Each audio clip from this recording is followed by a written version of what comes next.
interplay between the legal system and psychological well-being is crucial for developing effective policies and support and system for the individual out in this extreme. By acknowledging the psychological effects and providing resources for the mental health support, society can work towards creating a more inclusive and compassionate environment for those engaged in these professions. The studies aim to contribute to this important discourse and shed the light on the often overlooked aspect of this psychological toll of the prostitution. My recommendation for my research paper is legalization with the regulation has several public health benefits but does not eliminate prostitution and can promote human trafficking. The dearth of the drawback of legalization prompt us to recommend it for the abolition policies that criminalize the selling of sex but criminalize the buying of sex. Thank you so much. Thank you.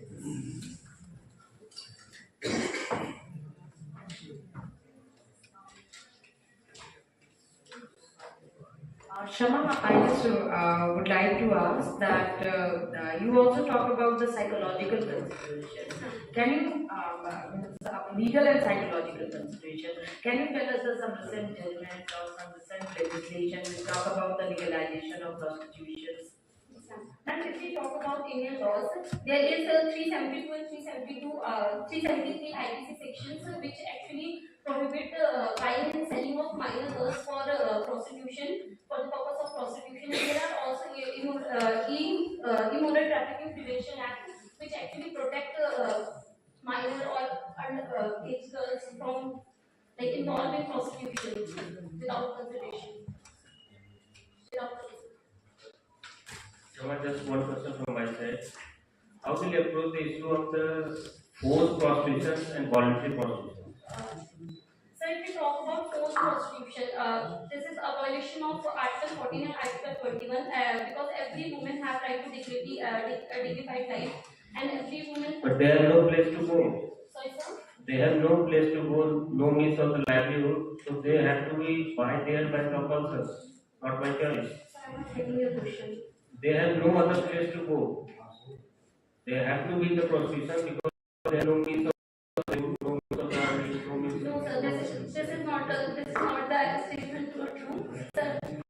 So ये fact बिल्कुल true नहीं है because there are so many NGOs like there are Ggsipu NGO and there are many NGOs who are working to give them a profession like household small scale work to that woman who is involved in this prostitution, but now she wants to pursue other professions.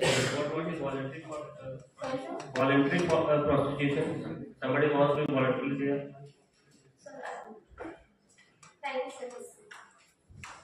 One more question. Emma, one more question. Yes, sir. You have just said about the psychological impact of person on individuals. Yes, sir. What is the impact of the society? Is there room for legalization? Sir जो prostitution है, अगर हम इसको societal base पे देखते हैं तो फिर हमारे जो रेट के जो परसेंटेज है वो भी डाउन हो जाते हैं. अगर prostitution अगर ब्रोदर बंद हो जाएंगे तो रेट केसेस बढ़ जाएंगे. ये गवर्नमेंट ऑफ इंडिया ने भी इसको हो किया है. But sir thank you sir. Thank you, Shama, for sharing your research with us. Next, we have Mr. Inash Bugs, and the title of his paper is Gender Equality and Social Justice.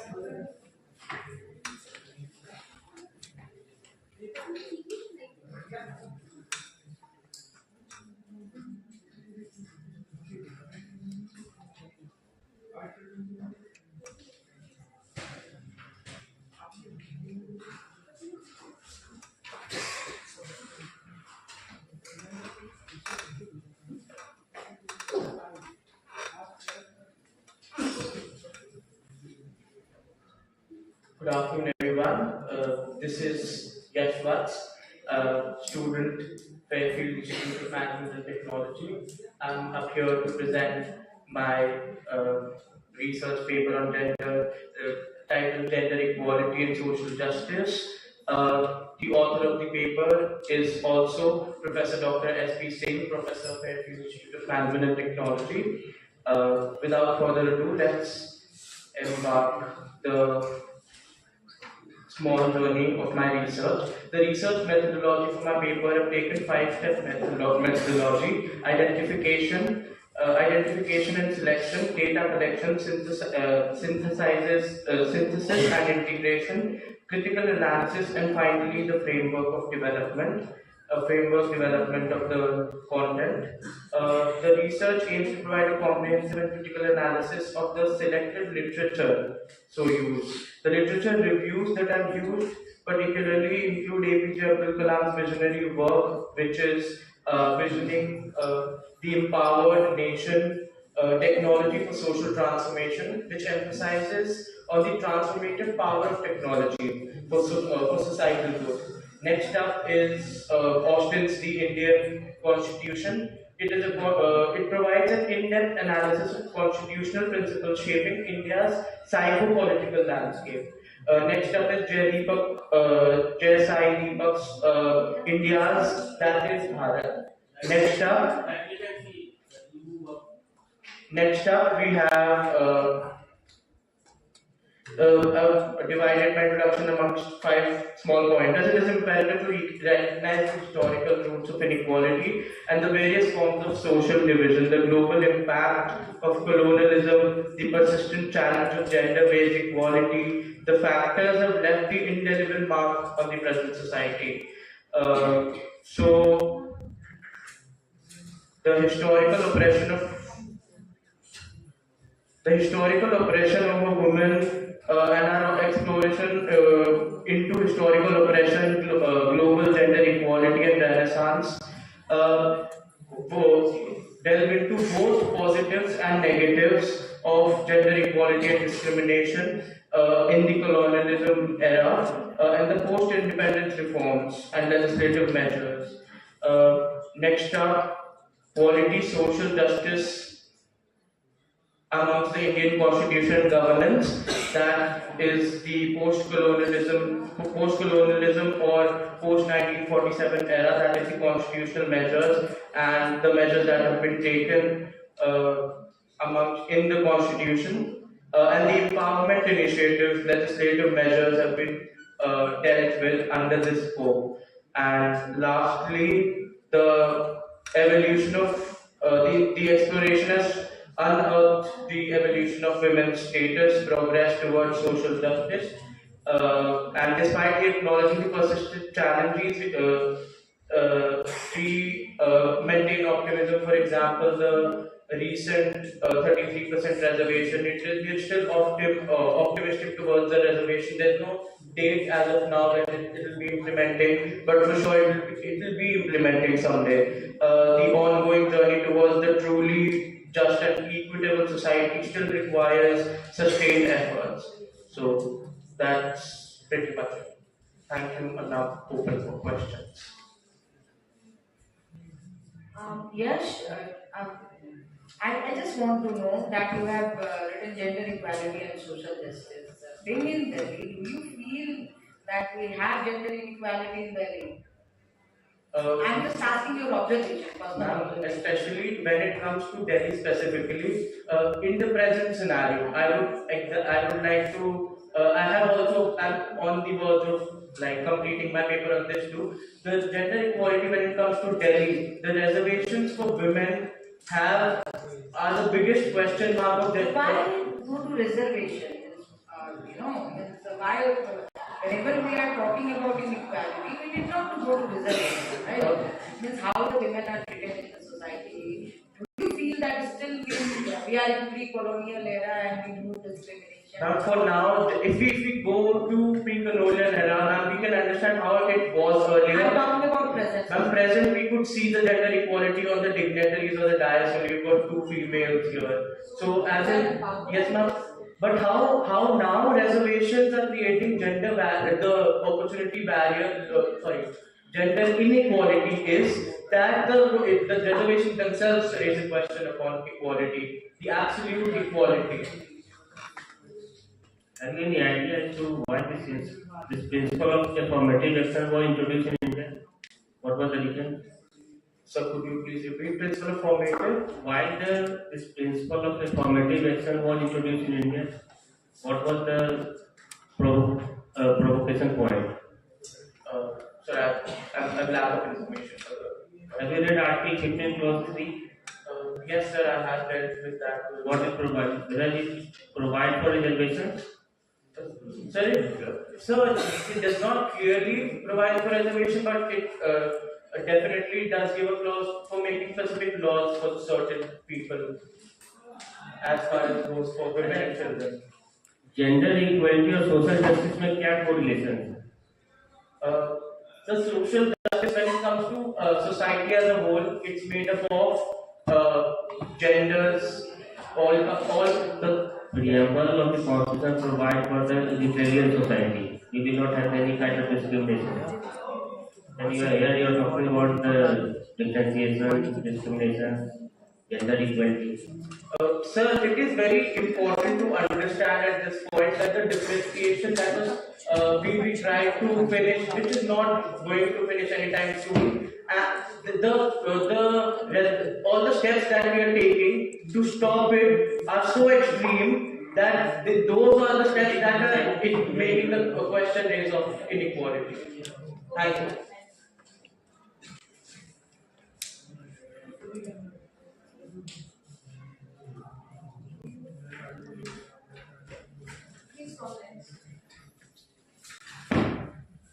Thank you, Yash, for sharing your research with us. Next, we have Mr. Mudit Jain, and the title of his paper is Harmonizing Educational Laws in the Digital Era, Navigating the Interplay Between Technology and Inclusive Learning.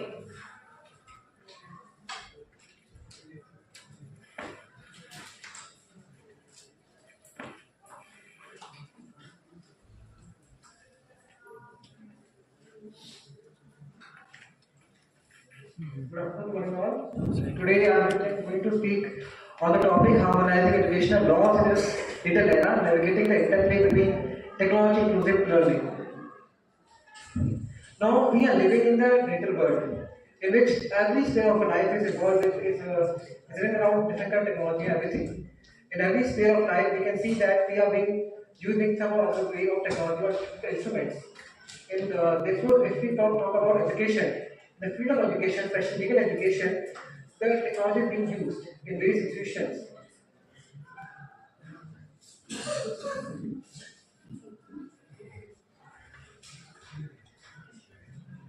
The objective of my research is to know application of ICT in imparting legal education, to evaluate the impact of technology in our legal education, to know challenges being faced by implementing the legal education, and to give suggestion regarding how these challenges can be overtaken, can be dealt with. The methodology I have adopted is descriptive kind of methodology I have adopted using doctrinal method. Now, why the need for digital transformation in higher education? Firstly, it helps in enhancing the institutional operational efficacy.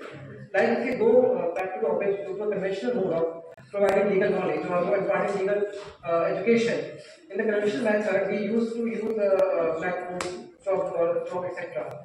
Then such kind of, by using such kind of method, will not be in a position to impart the education in rightful manner to the student.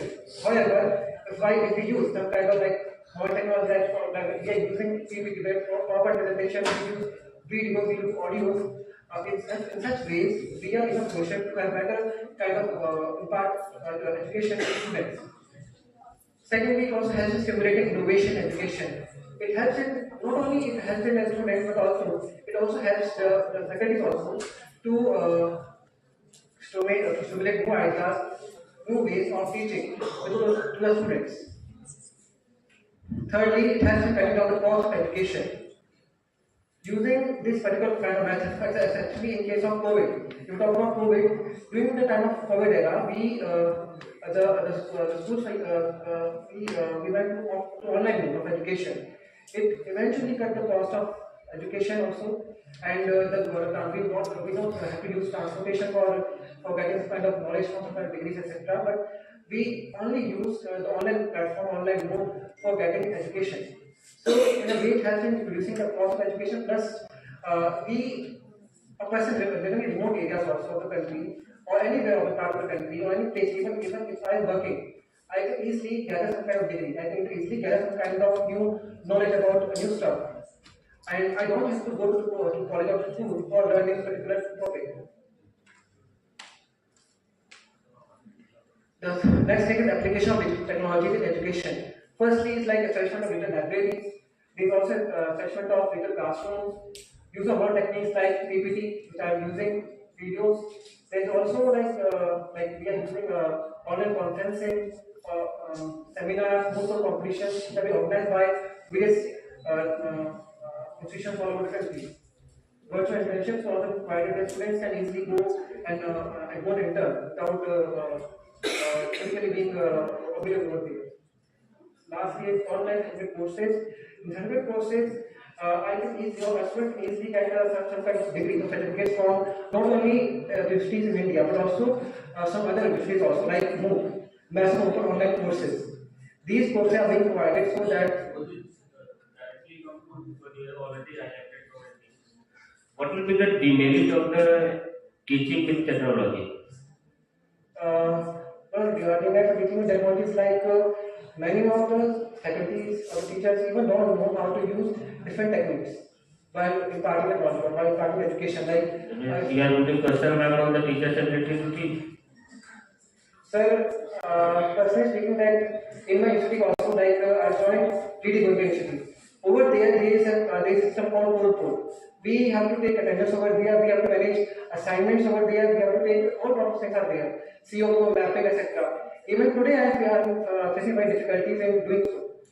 Mudit, here means in one slide you have mentioned that cutting cost of education, right? And what is my personal experience that we are cutting cost of education at the cost of real education. I don't know about higher education, but in India, right, the country like India, the school education really suffered a lot. Means the government schools, the dropout rates increase, and still this Indian the government schools they are struggling to get back the students, right?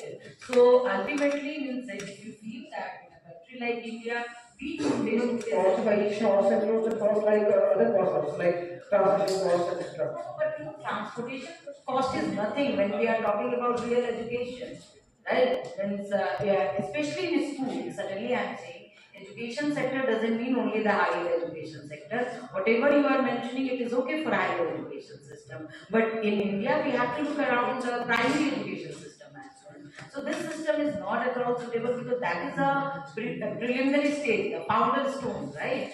Where we need the students should build concentration, they should mingle with each other. So I may sound feel that I'm conservative, but I think that for primary education these online sessions are possible, right? So this is my observation, not for higher education but for the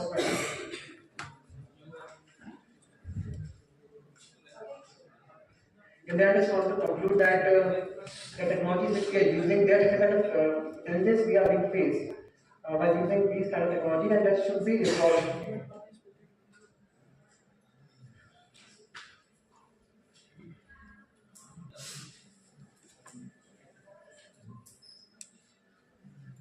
Any other issue, any other questions? question we have already asked. Presuming that you have done, you were asked in online.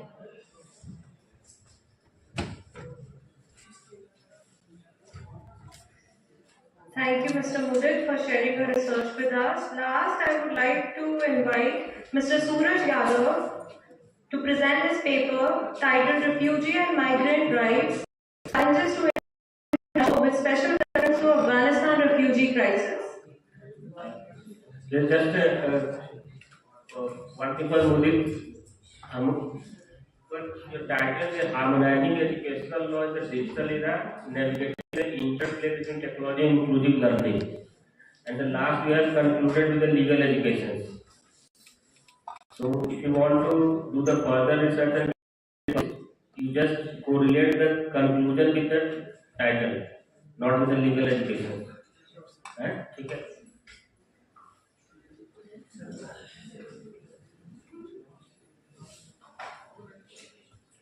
Good morning, everyone.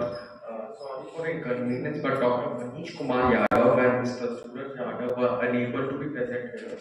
So in their stead, I will be presenting their research paper.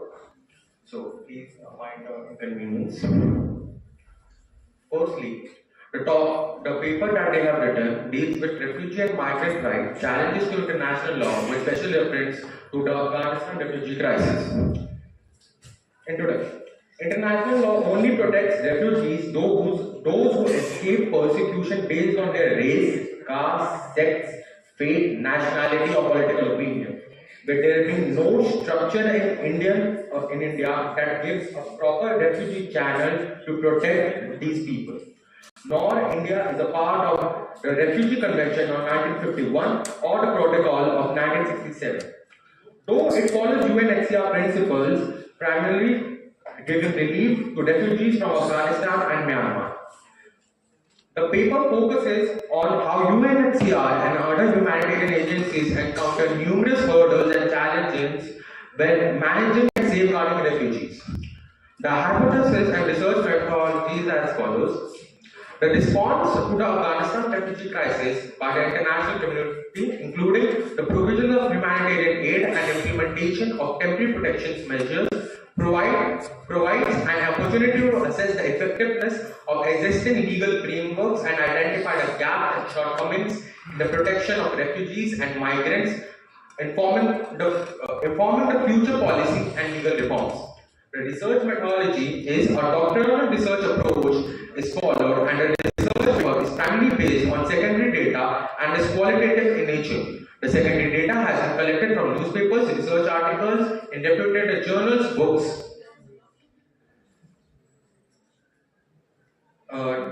Since both the presenters were not here, I won't be going to this slide. I will be continuing to the next slide.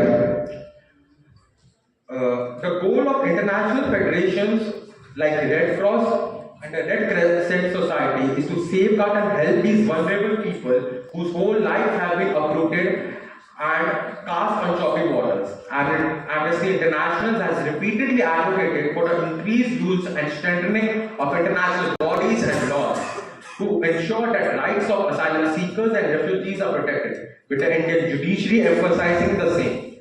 With the recent crisis in Afghanistan shedding light on the biggest issues on this subject.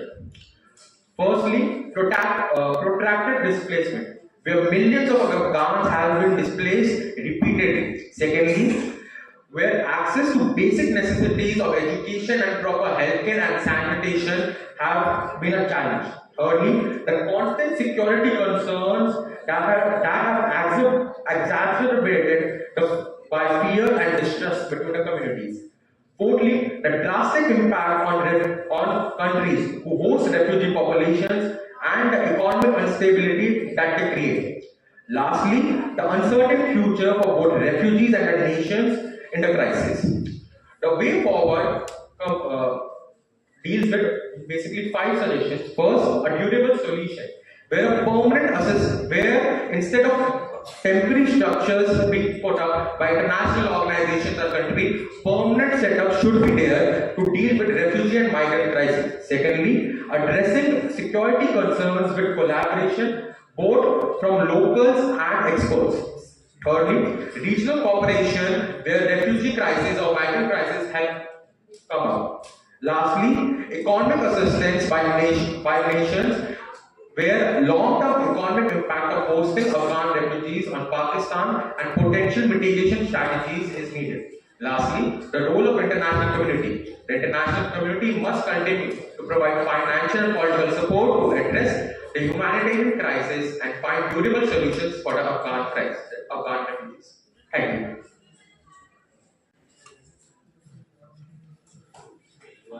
Well, can you give some idea as to what kind of provisions is there in International Bill of Rights regarding asylum and refugee? International Bill of Rights states that every human, every person has the right to seek asylum if he or she feels threatened that their host country, that their country of origin is persecuting against them on the basis of caste, sex, religion, faith, that they are being persecuted for their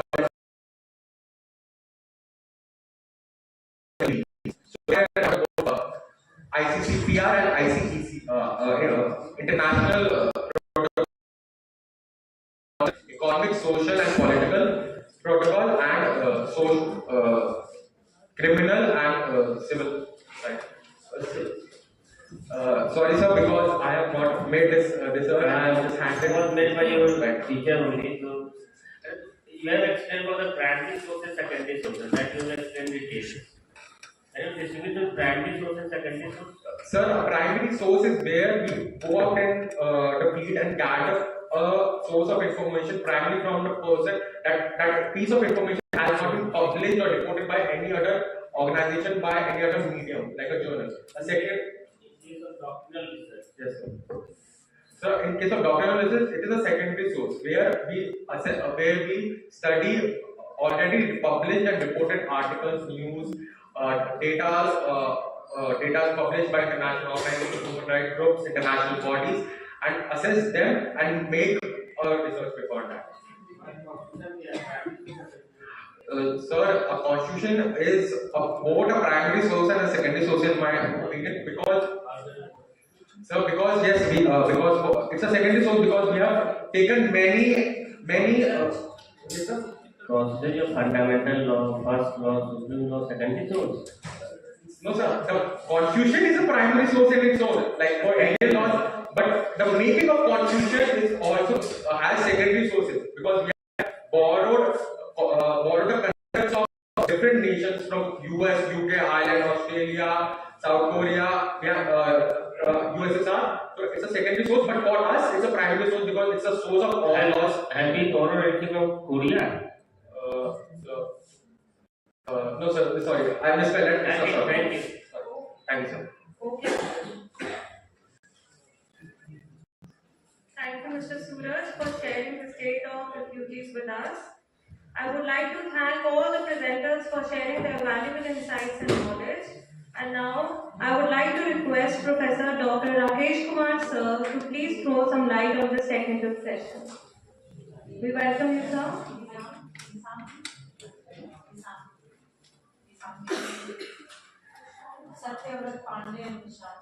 Is there anyone left to present their research?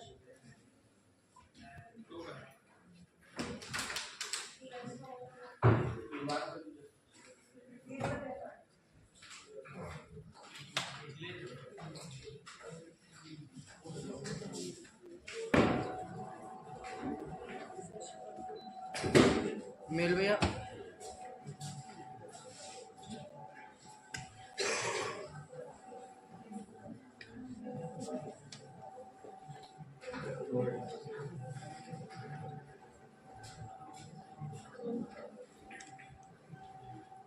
Good evening to all of you. It was very good presentation by all of you.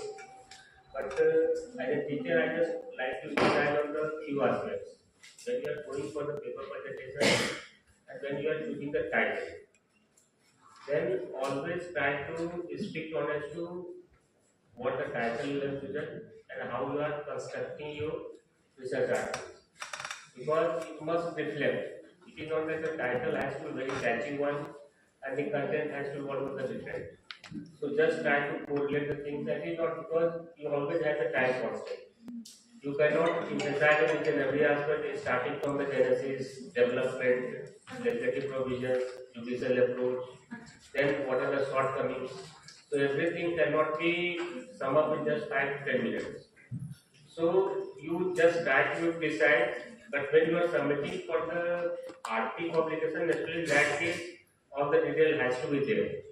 So this thing you have to keep in mind, and sometimes because you are just trying to pick up the things from here and there. Here try to learn why you are giving up the paper. What is the objectives? Why you have given this topic? You ask some of the few questions with yourself.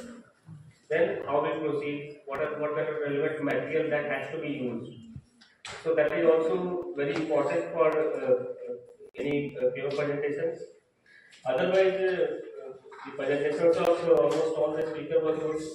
Only except the first one, the Akansha Mishra, because she started with the prevention of pollution of river Ganga, then the state will without mentioning as to what are the different kinds of pollutants, what are the provisions, what are the rules besides adopted. She straight away jump to the micropollutants, microplastics. And she was not able to conclude as to what are the new developments which has taken place with respect to the resolutions of the microplastic. Then the Pune exam was for data privacy, but data privacy you have just simply compared the US and UK provisions without touching India, because in India we have taken very significant steps regarding the protection with data, and particularly because this entire concept of the right to forgotten, this entire jurisprudence is somehow being subsumed in this right to privacy. So this thing you need to explore.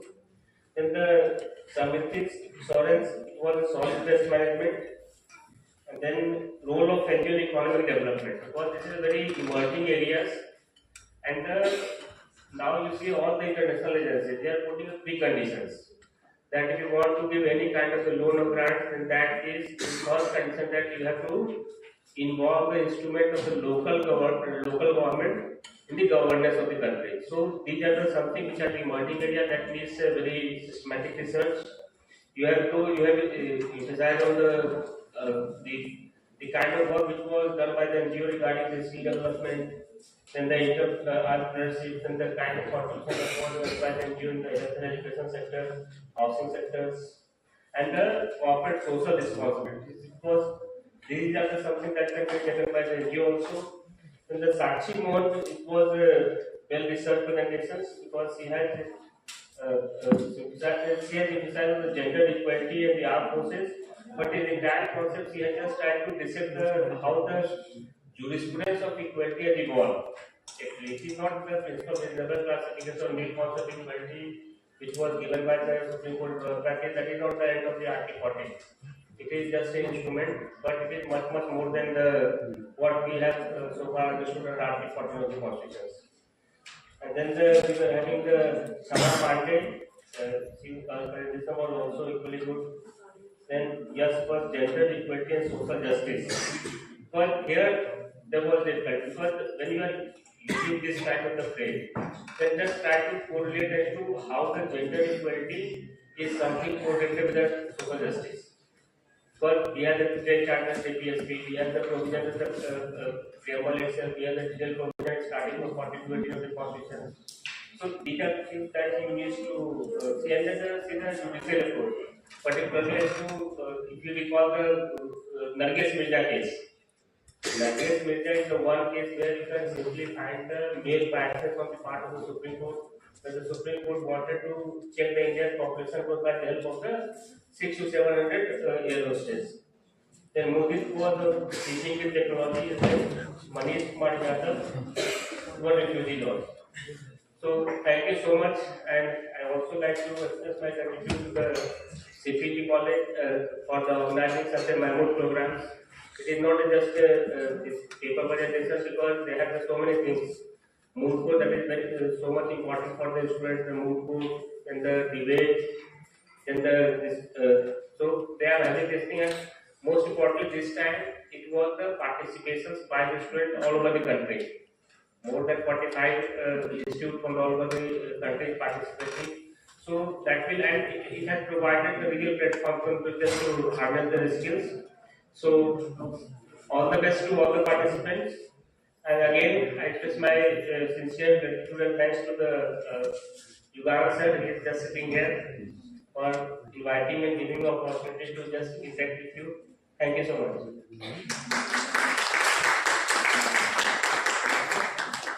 Thank you so much, sir, for sharing your rich words with all of us and taking out your valuable time for today's conference. Now, may we request Dr. Vandana Singh ma'am to please enlighten and conclude this session. We welcome you. Thank you very much. Every detail about all the papers already spoken by Professor Rakesh.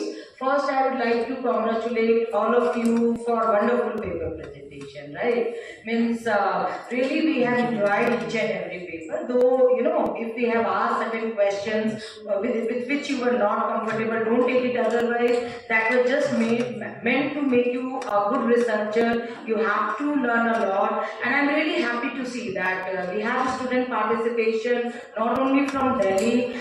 but from outside Delhi as well. And what makes me feel very good, because some students they were really passionate about the research.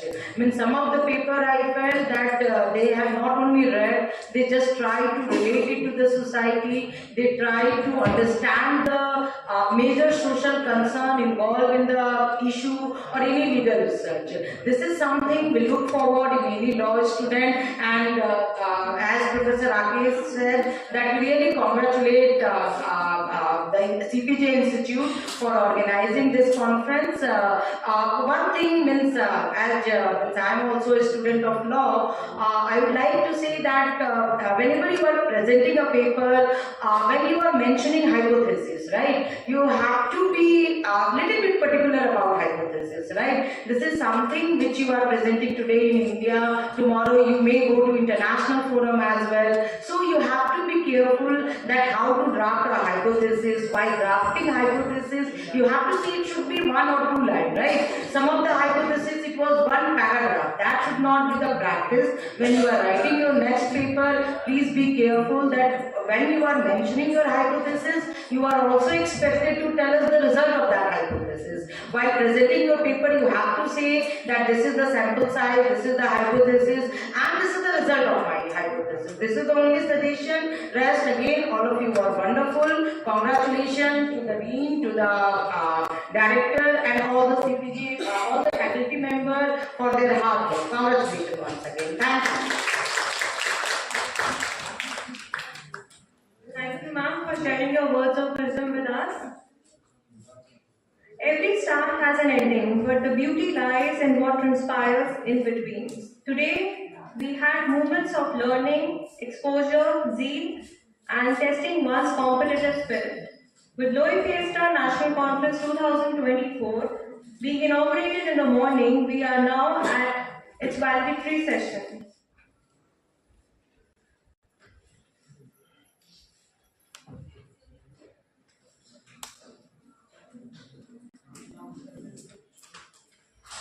I would request Professor Dr. Rakesh Kumar sir, Dr. Vandana Singh ma'am, and Dr. Ggsipu sir to kindly come upon the stage for the award and certificate distribution ceremony.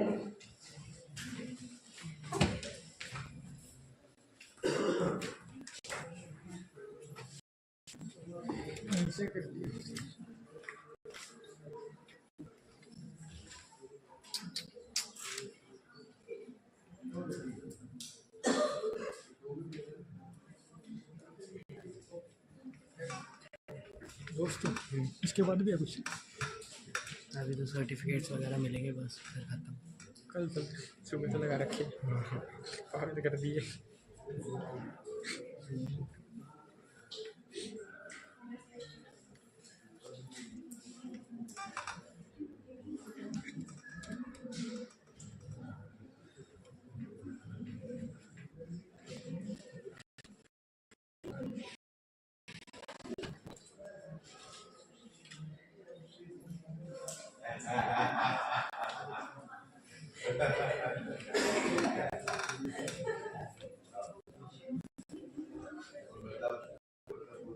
ज़्यादा ही दिमाग खराब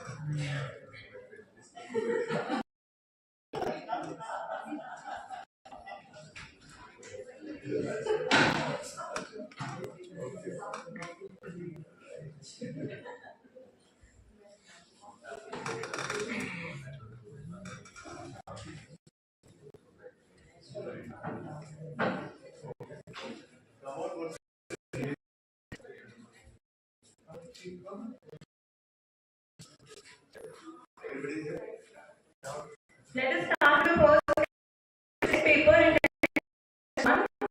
It goes to Ms. Urvashi and Mr. Sanjay Bhardwaj.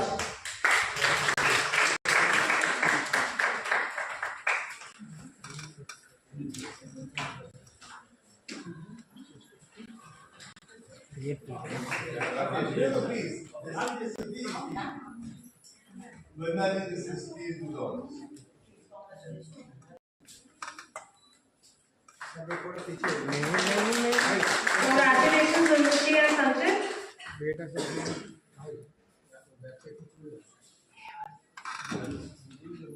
बात सही कह रहा है video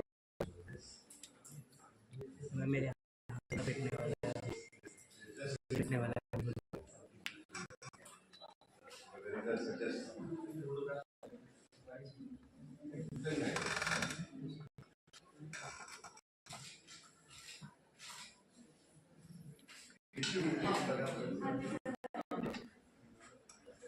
Next we have Best Paper in Technical Session 2 and the award goes to Ms. Sakshi Mohan.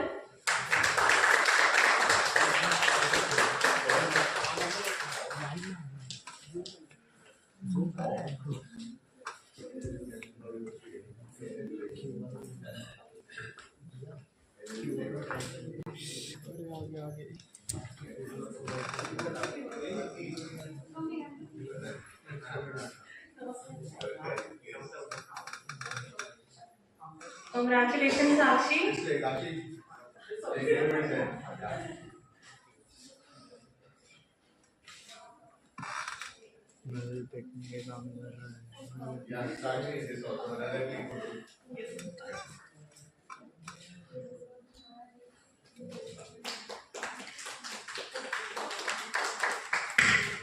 Last we have Best Presentation Award and it goes to Ms. Abhinaya, but she's not present over here as she's in the board.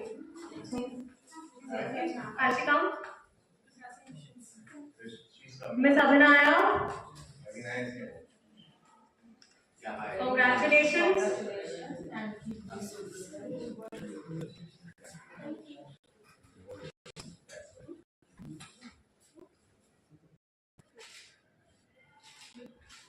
Congratulations, Abhinaya. The remaining participants can collect their participation certificates from the multipurpose hall post this event ends. How many of them are here?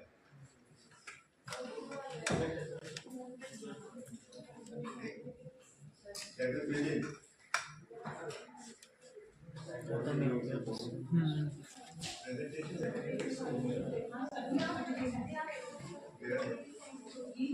तब ये फिर से hide को white shirt फिर से कल फिर से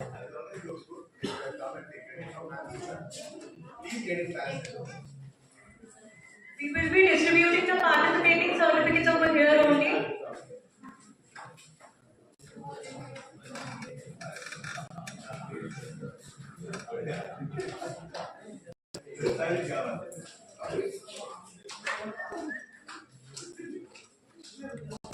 Okay, in your presence, we thought it will be a nice opportunity to release Dr. Shweta Gupta. She is the Dean of our School of Law, and she is edited, or is it edited, right? It is written with Dr. Shalini Kumar, a book on entrepreneurship in the global era. So, I would give the opportunity to Vandana here to read out formally,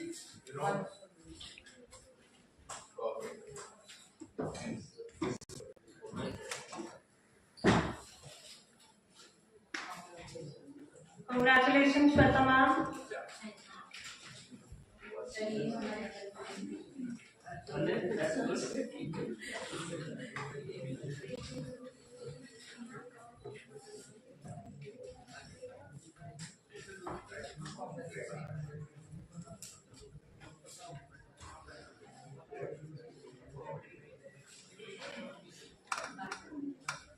very fast. I'll be calling out the name of the participants. In case you are present over here, kindly come up on the stage and collect your participation certificate. First is Mr. Sanjay Bhardwaj.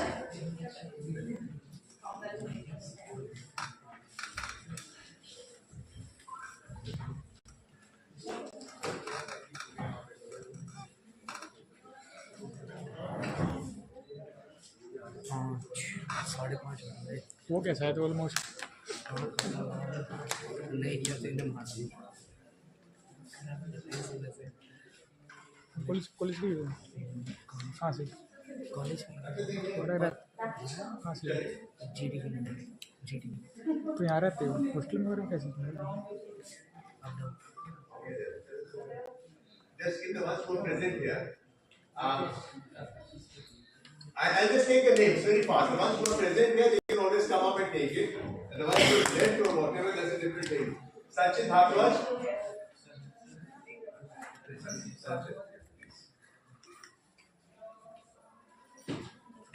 Rishabh Tyagi. Please start with it. Shashi Bala. Rakesh Kumar. I think all of you can make use so that all of you come forward. Yeah, that's good. After all, you have to come. Please come forward. Okay, so we have a keep together. Miss Archana Sherawat. Okay, right, we can have. Miss Archana Sherawat from Amity University. Miss Kitty Agarwal. Okay. Miss Puneet Jain. Dr. Aksa. Dr. Aksa Jain. Aksa निकाला करके जल्दी करिए। तो side में करिए, नीचे रख के हैं। Mr. Rajat. Mr. Samriti. Please come this way. I'll just speak to you all, please. Mr. Parag. Parag is there. Parag. Miss Malia. Okay, Malia. Mr. A.P Singh. Mr. Yashwats. Mr. Prasannanshu Yadav. Mr. Suraj Yadav. बताइए ना, या you can lead and you say it. Suraj Yadav should go.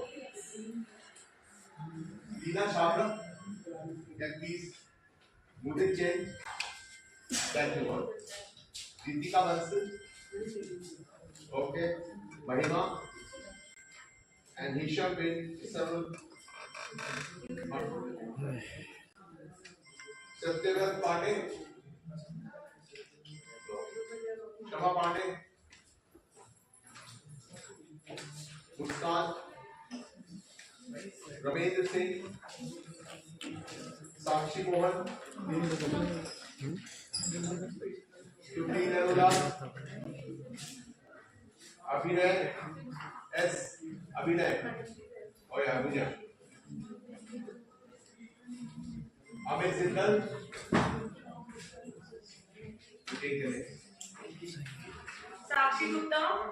Yes. Urvashi. Akanksha Mishra.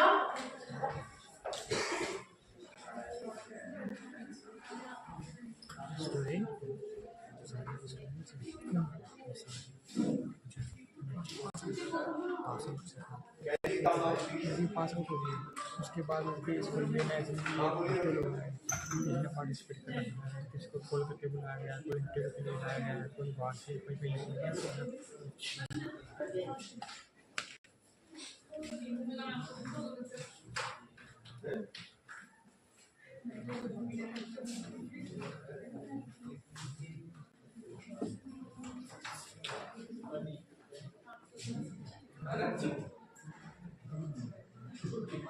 So how would anybody know that who's going to participate or who's the leader? तो आपको करना कर लीजिएगा आपकी जो सिस्टम आपको अलाउ करिए तो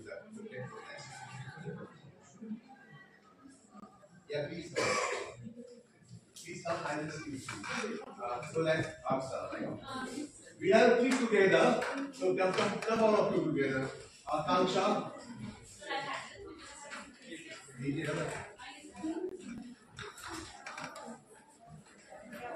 Akanksha who's Akanksha ma'am Urvashi next. yeah please Urvashi. please Sakshi. Sakshi Abhinay. Abhinay Sakshi. Sakshi Mohan. Sakshi Mohan. Oh ma'am, there. Okay. Shama Pandey is not here. Mahima. Mahima is Ritika Bansal. Okay, sure. Udit. Leena. Leena. Suraj Yadav. Yash. Yashwats. Smriti. Sure. Now we can have a group photograph together, please. I'll also join. Abhinay, please join.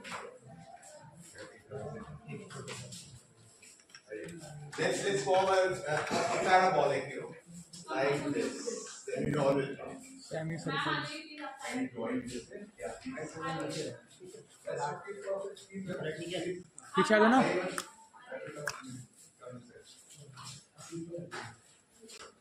ऐसे नहीं होएगा तो पीछे हमें पीछे जाना पड़ेगा मौका बाद बीच में आकर के क्लिक करिए मुझे पीछे ही करना पड़ेगा ट्राई now try बैठ के and little bit squeeze yourselves into each other, little bit squeezing. That's right. Perfect.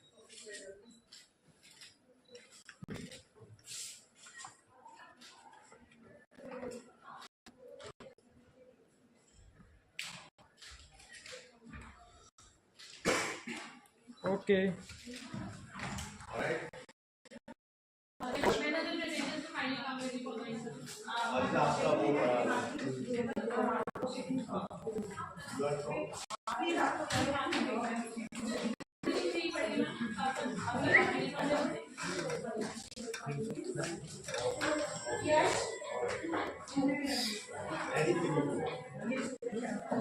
Please,